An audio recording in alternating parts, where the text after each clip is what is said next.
Thank you so much, Anne-Marie. Well, whether you're in a house, condo, or apartment, we've all had to deal with neighbors who can be quite frankly annoying or just downright intrusive. But because we live beside them, it can be kind of awkward or potentially risky to confidently bring up how they bother us. So good thing etiquette expert Julie Blais Comeau is here to guide us on some solutions to these sticky situations. Good to see you this morning, Julie.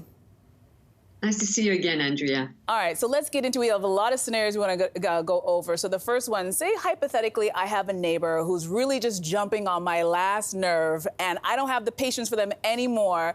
Why is it important to maintain my composure and not go all, say, Will Smith on them? Well, they're there, right? They're going to keep on going there unless there's a moving sign on their lawn. So it's important to entertain those relationships. And you know, Andrea, you have to do it from the start. All Canadians that are moving in the next few days, the next few months, take the time to make that contact in person. Go introduce yourself, tell them a little bit about your family situation, and set the expectations, especially when you're planning on renovations, if you're planning on having a party, if you're planning on having extra guests for a period of time. So introduce yourself, make that contact, and hand out some information. It could be a telephone number, it could be an email. It's going to be a lot easier when comes that nuisance, that interruption into your oasis of peacefulness.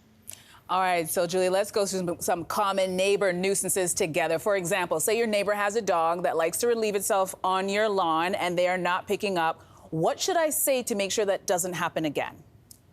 Well, foremost, you're not going to discipline the dog. It's not your responsibility. You're going to do this homeowner to homeowner. If the little one is there with the dog, you're not going to go to that child either. You're going to go and speak to the homeowner. You're going to present the facts, just the facts. You know, John, I've been noticing that Fido has taken a liking to our lawn. It's yellowing the grass. Is there anything that we can do about that? And a lot of the times, maybe the neighbor does not even realize it, or approaching it by stating the facts, asking for a mutually agreeable agreement is going to resolve the situation. Homeowner to homeowner on this one. All right, that's great advice. All right, so let's talk about one that I know a lot of people have experienced, loud music late at night, which can be bothersome if you have early mornings like myself, or perhaps you have young kids who've got to go to bed. Should I pay my neighbor a visit? Do I leave them a note? How do I get them to turn down the music?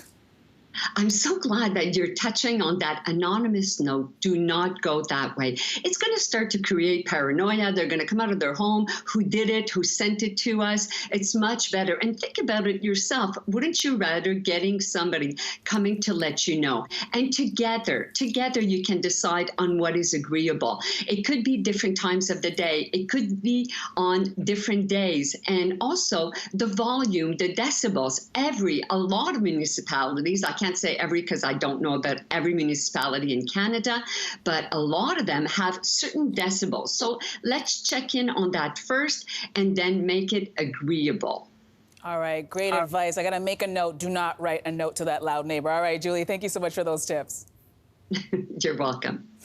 Hey, thanks for watching. If you liked this, be sure to subscribe here, or you can check out more Your Morning videos right here.